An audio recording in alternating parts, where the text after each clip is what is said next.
बच्चों, आज आप पढ़ेंगे नैतिक शिक्षा में चैप्टर 4 स्वावलंबन।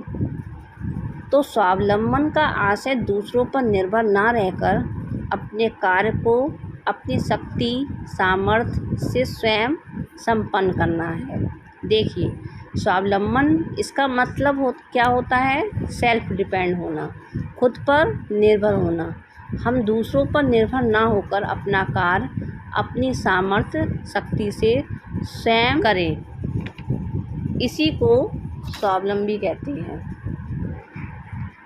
आचार्य चाणक्य उन्नति का मार्ग स्वावलंबन को मानते हुए नीति वाक्य में लिखते हैं कि जो व्यक्ति अपना कार्य स्वयं ईमानदारी, कर्तव्य निष्ठा और लगन से पूरा करता है, वह सबसे अधिक समृद्धशाली होकर अक्षुण्ण कीर्ति प्राप्त करता है। और जो व्यक्ति दूसरों पर निर्भर रहकर किसी कार्य को पूरा करने की इच्छा शक्ति रखता है, वह विद्या, तप, दान, संयम एवं चरित्र से श्रेष्ठ होते हुए भी अनेक प्रकार की विपत्तियों से घिरा रहता है। देखिए, जो इंसान सेल्फ डिपेंड होता है, जो अपना कार्य स्वयं करता है, उसको कभी परेशानी का सामना नहीं करना पड़ता। और जो इंसान दूसरों पर डिपेंड होता है, अपना कार्य दूसरों पर डालता है, उसे अधिकतर विपत्ति का सामना करना पड़ता है, वो अधिकतर परेशानियों में फंसा रहता है।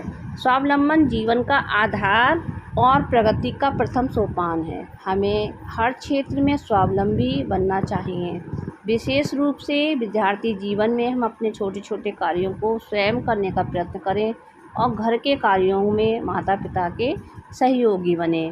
घर में भी माता पिता के कार्य में सहयोग करना चाहिए। हमें अपना कार्य तो स्वयं करना ही चाहिए, साथ ही अपने माता पिता की भी सहायता करनी चाहिए। उनके घर के जो भी कार्य हैं उनमें हमें उनकी कहीं ना कहीं हेल्प ज़रूर करनी चाहिए। विद्यालय में पढ़ाए जा रहे किसी भी विषय के कठिन से कठिन प्रश्नों के हल स्वयं ढूंढने की कोशिश करें। परिश्रम पूर्वक प्राप्त उत्तरों से जो आनंद की अनुभूति होगी, वो किसी संपत्ति से कम नहीं। संसार में अनेक महापुरुष हुए हैं जिन्होंने अपने जीवन को अपने आप श्रेष्ठ बनाया है।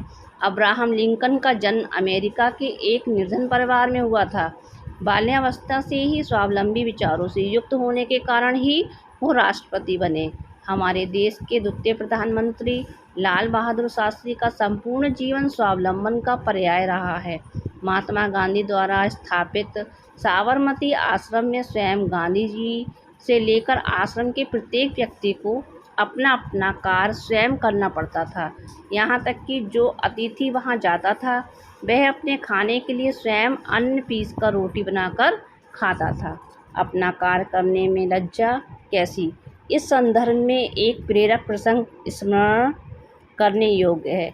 एक बार रविशंकर महाराज एक शाम किसी स्टेशन पर उतरे तो एक परिचित नवयुवक से उनकी भेंट हो गई। लड़के के पास लगभग 5-5 किलो भार की 2 अटैचियाँ थीं। वह प्लेटफार्म पर खड़ा कुली कुली चिल्ला रहा था। रविशंकर महाराज ने कहा, तुमसे अटैचियाँ नहीं उठाई जा सकती तो लाओ, मैं ले चलूँ। लड़का शर्माकर स्वयं अटैचियाँ हाथ में लटकाए चलने लगा।